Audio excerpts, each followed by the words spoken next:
जय हिंद साथियों, स्वागत है आप सभी का एक बार फिर से आपके अपने प्यारे से यूट्यूब चैनल आगमन स्टडी पॉइंट में।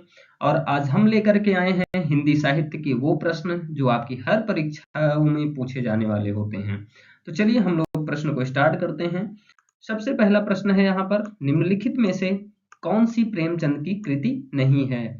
ऑप्शन है कर्मभूमि, बी ऑप्शन है मानसरोवर, सी ऑप्शन है शतरंज के खिलाड़ी, डी ऑप्शन है मैला आंचल। तो इसमें ऑप्शन सही हो जाएगा डी, यानी मैला आंचल, क्योंकि ये जो मैला आंचल कृति है ये फणीश्वर नाथ रेणु की कृति है। अब इसके बाद में दूसरा प्रश्न है, होरी किस उपन्यास का पात्र है? तो ऑप्शन क्या है साथियों? गबन है, कर्मभूमि है, रंगभूमि है और गोदान है। तो इसमें हमारा जो उत्तर हो जाएगा, क्योंकि आपको मालूम है कि होरी प्रेमचंद द्वारा रचित उपन्यास गोदान का पात्र है। तो गोदान किसके द्वारा रचित है? तो आप लोग उसको भी नोट कर लीजिएगा कि प्रेमचंद के द्वारा रचित है। अब इसके बाद में तीसरा प्रश्न है, हिंदी का प्रथम मौलिक उपन्यास कौन सा है?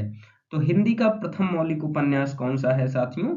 ऑप्शन में क्या है? परीक्षा गुरु है, आनंद मठ है, गबन है और तितली है। तो इसमें कौन सा उत्तर सही हो जाएगा? परीक्षा गुरु हो जाएगा। और इसका प्रकाशन वर्ष क्या रहा है? तो आपको बता देते हैं कि इसका प्रकाशन वर्ष रहा है 1882 ईस्वी। अब इसके बाद में साथियों अगला प्रश्न है, चौथा प्रश्न, निम्नलिखित में से कौन सी पुस्तक प्रेमचंद द्वारा लिखित नहीं है? ऑप्शन क्या है? कायाकल्प है, रंगभूमि है, कर्मभूमि है और ध्रुव स्वामिनी है। तो इसमें हमारा कौन सा ऑप्शन सही हो जाएगा साथियों? डी ऑप्शन सही हो जाएगा। क्यों? क्योंकि ध्रुव स्वामिनी किसकी है? ध्रुव स्वामिनी जयशंकर प्रसाद जी की है। तो ये भी नोट कर लीजिएगा, ध्रुव स्वामिनी किसकी कृति है? जयशंकर प्रसाद जी की है। अब इसके बाद में हम लोग अगला प्रश्न देखेंगे। अगला प्रश्न है, हिंदी साहित्य का सबसे प्रसिद्ध उपन्यासकार किसको माना जाता है? किसको माना जाता है? ऑप्शन क्या है? महादेवी वर्मा, बी ऑप्शन है रामधारी सिंह दिनकर, सी ऑप्शन है मुंशी प्रेमचंद, डी ऑप्शन है सुभद्रा कुमारी चौहान। तो इसमें हमारा कौन सा उत्तर सही हो जाएगा साथियों? इसमें उत्तर सही होगा मुंशी प्रेमचंद। इसके बाद में यहाँ पर एक थोड़ी सी छोटी सी बात यह है कि इन्हें उपन्यास सम्राट की उपाधि भी दी गई है। किसको? मुंशी प्रेमचंद जी को। अब इसके बाद में अगला प्रश्न है साथियों, भारतेंदु हरिश्चंद्र का कौन सा नाटक बांग्ला भाषा से अनुदित है? ऑप्शन क्या है इसमें? ऑप्शन दिया गया है नई चाल में ढली, बी ऑप्शन है कवि वचन सुधा, सी ऑप्शन है विद्या सुंदर, डी ऑप्शन है चंद्रावली। तो यहाँ पर हमारा जो उत्तर सही होगा साथियों कि भारतेंदु हरिश्चंद्र का विद्या सुंदर नाटक बांग्ला भाषा में अनुदित है। तो ये ऑप्शन सही हो जाएगा, यानी सी ऑप्शन। अगला प्रश्न है साथियों सातवां, नाटक को पंचम वेद किसने कहा है? ऑप्शन क्या है? धनंजय, बी ऑप्शन है भट्टनायक, सी ऑप्शन है भरत मुनि, डी ऑप्शन है भानुदत्त। तो इसमें हमारा कौन सा उत्तर सही हो जाएगा साथियों? इसमें सी ऑप्शन सही हो जाएगा, क्योंकि भरत मुनि ने नाट्यशास्त्र को पंचम वेद माना है। अब इसके बाद में प्रश्न संख्या 8 है, पंडित बनारसी दास द्वारा लिखित हिंदी की पहली आत्मकथा का नाम क्या है? ऑप्शन क्या है इसमें? ऑप्शन यहाँ पर दिया गया है, सबसे पहला अर्धकथा है, बी ऑप्शन लिखा गया है मेरा जीवन प्रवाह, सी ऑप्शन है चांद सूरज के बीरन, डी ऑप्शन है मेरी आत्म कहानी। तो इसमें कौन सा उत्तर सही होगा? इसमें उत्तर सही हो जाएगा कि पंडित बनारसी दास द्वारा लिखित हिंदी की पहली आत्मकथा कौन सी है? अर्धकथा है। तो ऑप्शन सही हो जाएगा ए। और यह आत्मकथा कब लिखी गई थी? तो इसको भी नोट कर लीजिएगा, 1641 ईस्वी में यह आत्मकथा आपकी लिखी गई थी।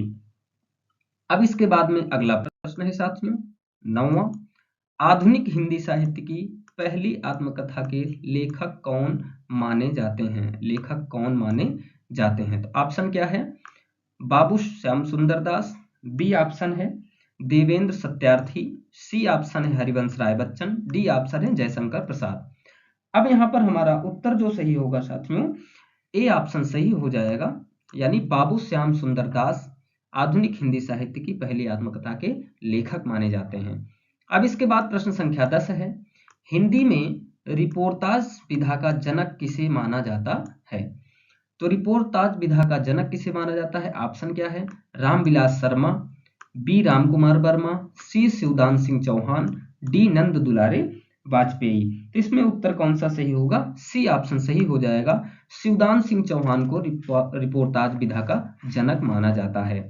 अब अगला प्रश्न है 11वां, और ऐसे ही आपके इंपॉर्टेंट प्रश्न पूरी क्लास में इसमें मिलेंगे, तो आप वीडियो को अंत तक जरूर देखिएगा, और वीडियो पसंद आती है तो अपने साथियों के साथ जरूर शेयर करिएगा और चैनल को जरूर सब्सक्राइब कर दीजिएगा। आपका प्रश्न है 11वें प्रश्न में है सदल मिस्र की भाषा की विशेषता क्या है? तो सबसे पहले यहाँ पर ऑप्शन दिया गया है कि पूर्वीपन है उनकी भाषा में, या उर्दू की प्रमुखता दिया है, या सहज एवं प्रवाहमयी भाषा है, या किस्सा गोई भाषा है। तो इसमें ऑप्शन कौन सा सही होगा साथियों? कि सदल मिस्र की जो भाषा की विशेषता है वो क्या है? उसमें पूर्वीपन है। तो ऑप्शन नंबर ए सही हो जाएगा। अब इसके बाद में प्रश्न संख्या 12 है, लल्लू लाल जी का सर्वाधिक प्रसिद्ध ग्रंथ है। तो लल्लू लाल जी का सर्वाधिक प्रसिद्ध ग्रंथ कौन सा है? ऑप्शन कौन सा है? शकुंतला नाटक है, बी प्रेम सागर है, सी सिंहासन बत्तीसी है, डी बैताल पच्चीसी है। तो ऑप्शन सही हो जाएगा प्रेम सागर। लल्लू लाल जी का सर्वाधिक प्रसिद्ध ग्रंथ कौन सा था? प्रेम सागर था। अब इसके बाद में अगला प्रश्न है, रानी केतकी की कहानी। यहाँ पर थोड़ा सा आप नोट कर लीजिएगा, क्योंकि यहाँ पर जो मिस प्रिंट हुआ है, तो रानी केतकी की कहानी के लेखक हैं। ऑप्शन कौन सा है? सदल मिस्र है, बी लल्लू लाल है, सी इंसा अल्लाह खां है, डी सदासुख लाल है। तो यहाँ पर साथियों हमारा जो उत्तर सही हो जाएगा, रानी केतकी की कहानी के जो लेखक हैं वो कौन है? इंसा अल्लाह खां है। ऑप्शन नंबर सी सही हो जाएगा। इसके बाद में प्रश्न संख्या 14 है, निम्नलिखित में से कौन फोर्ट विलियम कॉलेज कलकत्ता में हिंदी के अध्यापक थे? तो इसमें कौन सा उत्तर सही हो जाएगा? यहाँ पर हम लोग पहले ऑप्शन देखते हैं, इंसा अल्लाह खां, बी ऑप्शन सदल मिस्र, सी ऑप्शन राजा लक्ष्मण सिंह, डी ऑप्शन सदासुख लाल। तो इसमें हमारा उत्तर सही होगा सदल मिस्र। सदल मिस्र जी फोर्ट विलियम कॉलेज में हिंदी के क्या रहे थे? प्राध्यापक रहे थे। और इन्हीं से संबंधित एक और थे, लल्लू लाल जी भी फोर्ट विलियम कॉलेज में अध्यापन का कार्य कर चुके थे। तो कभी ऑप्शन में लल्लू लाल दिया होगा, तो ये दोनों लोग हैं, सदल मिस्र और लल्लू लाल। अब इसके बाद में प्रश्न संख्या यहाँ पर 15 है, नासिकेतोपाख्यान के लेखक कौन हैं? तो यहाँ पर जो ऑप्शन दिया गया है, सदल मिस्र हैं, बी इंसा अल्लाह खां हैं, सी लल्लू लाल हैं, और डी इनमें से कोई नहीं है। तो इसमें कौन सा उत्तर सही हो जाएगा कि नासिकेतोपाख्यान किसकी रचना है? तो सदल मिस्र की है। तो यहाँ पर हम लोग उत्तर देंगे ए ऑप्शन। अब इसके बाद में अगला प्रश्न है 16वां, इंसा अल्लाह खां द्वारा रचित रानी केतकी का दूसरा नाम है। तो दूसरा नाम रानी केतकी की कहानी का क्या है? ऑप्शन क्या है? चंद्रभान चरित है, उदयभान चरित है, सी मलखान चरित है, डी सूर्यभान चरित है। तो इसमें कौन सा उत्तर सही हो जाएगा? बी ऑप्शन सही हो जाएगा, उदयभान चरित है। अब इसके बाद प्रश्न संख्या 17वां है, सुख सागर की रचना किसने की? तो सुख सागर की रचना किसने की? ऑप्शन क्या है? सदल मिस्र, बी लल्लू लाल, सी इंसा अल्लाह खां, और डी क्या है? डी है सदासुख लाल। तो इसमें हमारे कौन से ऑप्शन सही हो जाएंगे? आइए यहाँ पर देखते हैं। तो इसमें ऑप्शन सही हो जाएगा डी। तो सदासुख लाल जो है सुख सागर नाम ग्रंथ के रचनाकार हैं। अब इसके बाद में प्रश्न संख्या 18 है, भाषा योग वशिष्ठ के लेखक कौन है? भाषा योग वशिष्ठ के लेखक कौन है? तो इसमें हमारा उत्तर कौन सा हो जाएगा? ऑप्शन देखते हैं हम सबसे पहले, राम प्रसाद बिस्मिल हैं, रमाशंकर वाजपेयी हैं, राम प्रसाद निरंजनी हैं, इनमें से कोई नहीं। तो इसमें कौन सा उत्तर सही हो जाएगा? सी ऑप्शन सही हो जाएगा। और ये टीजीटी परीक्षा 2004 में और पीजीटी 2009 में ये प्रश्न पूछा जा चुका है। अब इसके बाद में हम प्रश्न संख्या 19 की तरफ बढ़ते हैं। प्रश्न संख्या 19 है, खड़ी बोली की पहली रचना है। तो खड़ी बोली की पहली रचना कौन सा है? ऑप्शन है इसमें प्रेम सागर है, नासिकेतोपाख्यान है, ढोला मारूरा दूहा है, और आसी है। तो इसमें ऑप्शन कौन सा होगा? बी ऑप्शन सही हो जाएगा, नासिकेतोपाख्यान। अब इसके प्रश्न में हम लोग आगे देखते हैं इसी श्रृंखला में। प्रश्न संख्या 20 है, निम्नलिखित में से कौन सी कहानी प्रेमचंद द्वारा रचित नहीं है? ऑप्शन क्या है?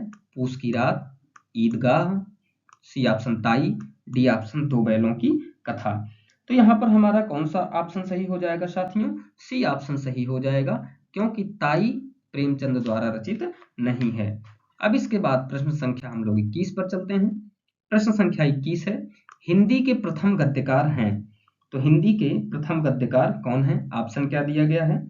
बालकृष्ण भट्ट हैं, बी ऑप्शन में लल्लू लाल हैं, सी ऑप्शन में भारतेंदु जी हैं, डी ऑप्शन में राजा शिव प्रसाद यानी जिनको सितारे हिंद के नाम से जाना जाता है वो हैं। तो यहाँ पर उत्तर सही हो जाएगा, बी ऑप्शन सही हो जाएगा, यानी लल्लू लाल प्रथम हिंदी के गद्यकार हैं। अब इसके बाद में आपका प्रश्न है 22वां, हिंदी का प्रहरी इनमें से किसे कहा जाता है? तो हिंदी का प्रहरी किसे कहा जाता है? ऑप्शन क्या है? मदन मोहन मालवीय, पुरुषोत्तम दास टंडन, महात्मा गांधी, काका कालेलकर। तो इसमें कौन सा सही हो जाएगा? ऑप्शन नंबर बी सही हो जाएगा कि पुरुषोत्तम दास टंडन को हिंदी का प्रहरी कहा जाता है। अब इसके बाद में प्रश्न संख्या 23 है, कालिदास त्रिवेदी किसके दरबारी कवि थे?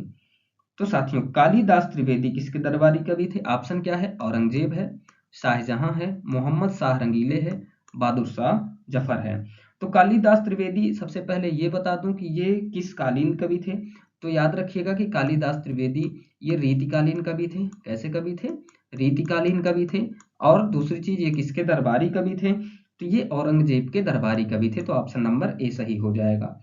अब इसके बाद में हम लोग प्रश्न संख्या देख रहे हैं 24 को। 24वां प्रश्न है कि आधुनिक हिंदी गद्य का जन्मदाता किसे कहा जाता है? तो आधुनिक हिंदी का गद्य का जन्मदाता किसे कहा जाता है? ऑप्शन में क्या है? अमीर खुसरो हैं, भारतेंदु हैं, गंगा कवि हैं और जयशंकर प्रसाद हैं। तो इसमें ऑप्शन सही हो जाएगा बी, भारतेंदु हरिश्चंद्र जी को आधुनिक हिंदी गद्य का जन्मदाता कहा जाता है, क्योंकि इन्होंने नाटक, निबंध आदि विधाओं के माध्यम से हिंदी गद्य लेखन को विभिन्न प्रकार से बढ़ावा दिया है। अब इसके बाद में हम लोग प्रश्न संख्या 25 की तरफ चल रहे हैं। 25वां प्रश्न है, महाकाव्य में होता है। तो महाकाव्य में क्या होता है? तो हम लोग उसको देखेंगे। जीवन का खंड चित्रण होता है, या बी में जीवन का बृहद चित्र होता है, या दोहा छंद होता है, या उत्साह भाव होता है। तो यहाँ पर हमारा ऑप्शन सही हो जाएगा कि जीवन का बृहद चित्र होता है। अब इसके बाद प्रश्न संख्या 26 देख रहे हैं, काव्य के कितने गुण होते हैं? तो काव्य के कितने गुण होते हैं? यहाँ पर हमारा ऑप्शन क्या है? 9 है, 4 हैं, 7 हैं और 3 हैं। तो काव्य के कितने गुण होते हैं? तो 3 काव्य गुण होते हैं। और वो कौन कौन से हैं हम आपको बताते हैं। जैसे माधुर्य गुण है, ओज गुण है और प्रसाद गुण है। ये सभी आप लोग जब रस, छंद, अलंकार ये पढ़ते हैं तो उसके समय में आप काव्य गुण को पढ़ते हैं। अब इसके बाद में प्रश्न संख्या 27 है। 27वां प्रश्न कौन सा है? किस कवि को कवियों का कवि कहा जाता है? तो साथियों किस कवि को कवियों का कवि कहा जाता है? ऑप्शन कौन कौन सा है? धर्मवीर भारती है, शमशेर बहादुर सिंह है, रघुवीर सहाय हैं और सर्वेश्वर दयाल सक्सेना है। तो यहाँ पर हमारा कौन सा उत्तर सही हो जाएगा साथियों? तो इसमें उत्तर सही हो जाएगा बी, शमशेर बहादुर सिंह जी हैं। अब इसके बाद में प्रश्न संख्या 28 देख रहे हैं, काशी नागरी प्रचारणी सभा की स्थापना किस वर्ष हुई? तो काशी नागरी प्रचारणी सभा की स्थापना किस वर्ष हुई थी?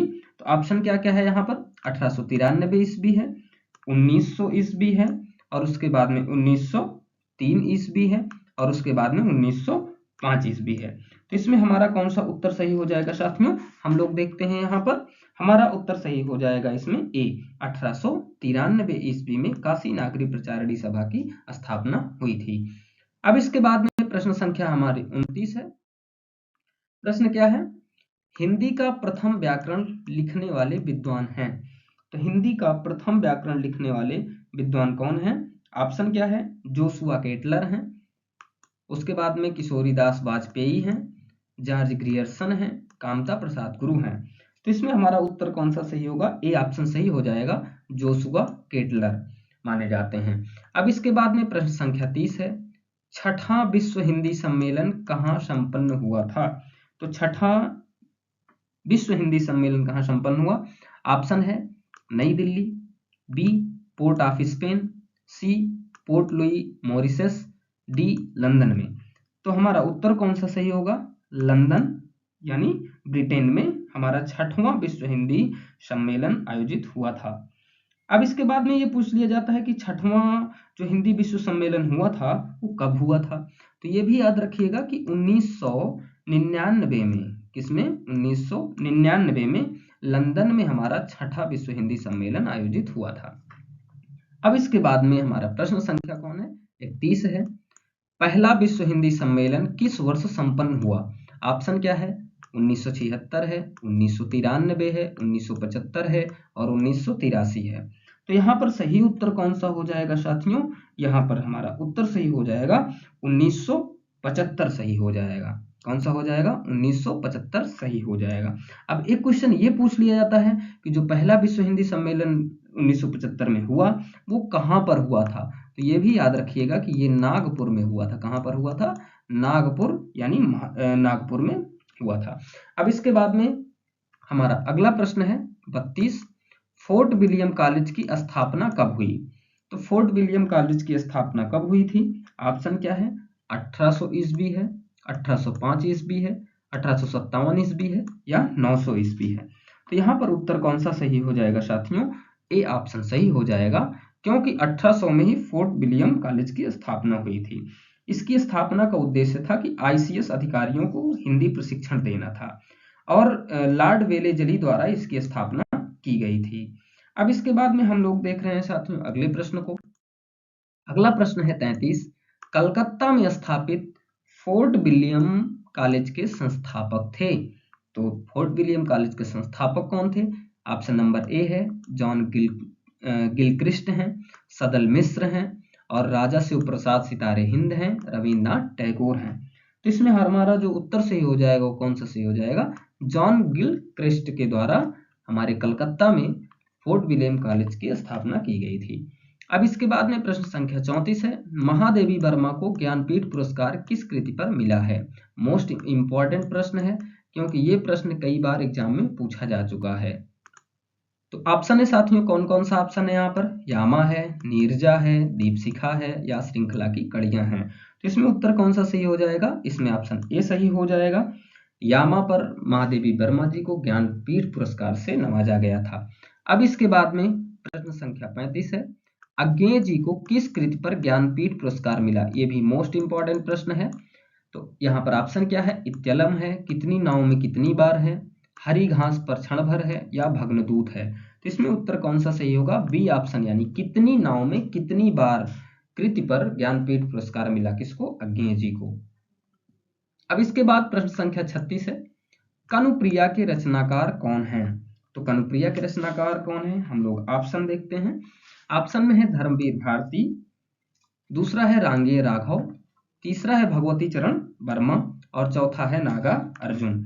यहाँ पर हमारा कौन सा उत्तर सही हो जाएगा साथियों? ए ऑप्शन सही हो जाएगा, धर्मवीर भारती। अब इसके बाद में अगले प्रश्न की तरफ बढ़ते हैं। अगला प्रश्न है 37, प्रभु जी तुम चंदन हम पानी, ये किसका वाक्य है? ऑप्शन में है कबीर, दादू, सी है नानक, डी है रैदास।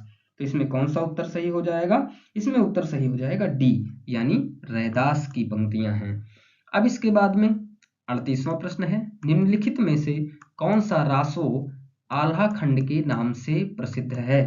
तो इसमें उत्तर कौन सा सही होगा? इसमें उत्तर सही होगा बी, परमाल रासो आल्हा खंड के नाम से जाना जाता है। अब इसके बाद प्रश्न संख्या 39 है, सूर सागर किस भाषा की रचना है? ऑप्शन क्या है? बुंदेली है, ब्रज है, अवधी है, छत्तीसगढ़ी है। तो इसमें उत्तर सही हो जाएगा ब्रज सही हो जाएगा कि सूर सागर किस भाषा की रचना है? ब्रज भाषा की रचना है। अब इसके बाद प्रश्न संख्या 40 है, कठिन काव्य का प्रेत कहलाते हैं। तो कठिन काव्य का प्रेत कौन कहलाता है? ऑप्शन क्या क्या है इसमें? ऑप्शन है केशव, बी ऑप्शन है पद्माकर, सी है बिहारी, डी है अज्ञेय। तो इसमें हमारा उत्तर सही हो जाएगा साथियों, इसमें उत्तर सही हो जाएगा, तो इसमें उत्तर सही हो जाएगा ए, केशव। अब इसके बाद में अगला प्रश्न है 41, निज भाषा उन्नति यह सब उन्नति को मूल, ये किसकी काव्य पंक्तियां हैं? तो ऑप्शन क्या है? मैथिली शरण गुप्त, बी महावीर प्रसाद द्विवेदी, सी भारतेंदु हरिश्चंद्र, डी भवानी प्रसाद मिश्र। तो इसमें उत्तर सही हो जाएगा कौन सा? भारतेंदु हरिश्चंद्र जी की पंक्तियां हैं। अगला प्रश्न है 42, आदिकाल को बीज वपन काल का नाम किसने दिया है? आदिकाल को बीज वपन काल किसने दिया? ऑप्शन है महावीर प्रसाद द्विवेदी जी, बी ऑप्शन है रामचंद्र शुक्ल, सी ऑप्शन है मिश्र बंधु, डी ऑप्शन है डॉक्टर नगेंद्र। डॉक्टर नगेंद्र होगा यहाँ पर। तो यहाँ पर हमारा उत्तर सही हो जाएगा कौन सा? महावीर प्रसाद द्विवेदी जी आदिकाल को बीज वपन काल के नाम से इन्होंने पुकारा था।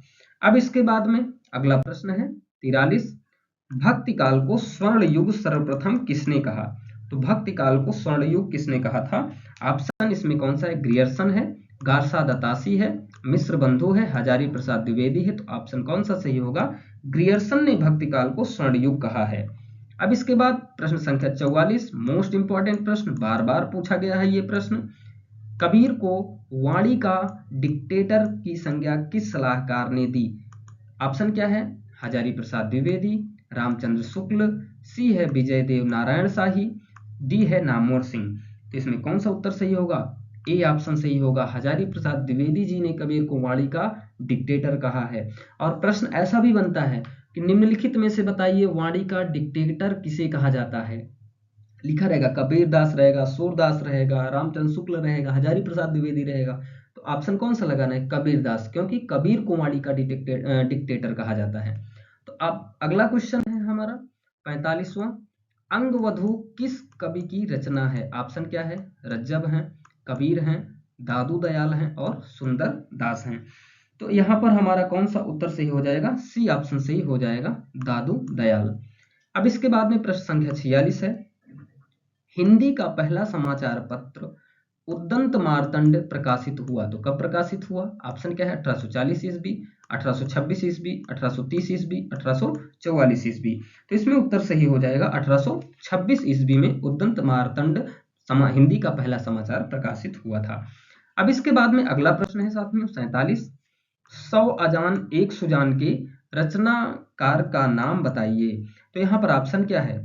ऑप्शन है ए बालकृष्ण भट्ट हैं, बी बाल मुकुंद गुप्त हैं, सी सरदार पूर्ण सिंह हैं, डी बद्री नारायण चौधरी हैं। तो इसमें हमारा कौन सा उत्तर सही हो जाएगा साथियों? इसमें सही हो जाएगा ए ऑप्शन सही हो जाएगा, बालकृष्ण भट्ट सही हो जाएगा। अब इसके बाद में हम लोग देखेंगे 48वें प्रश्न को, आनंद कादम्बिनी पत्रिका का प्रकाशन कहाँ से होता है? ऑप्शन क्या क्या है साथियों?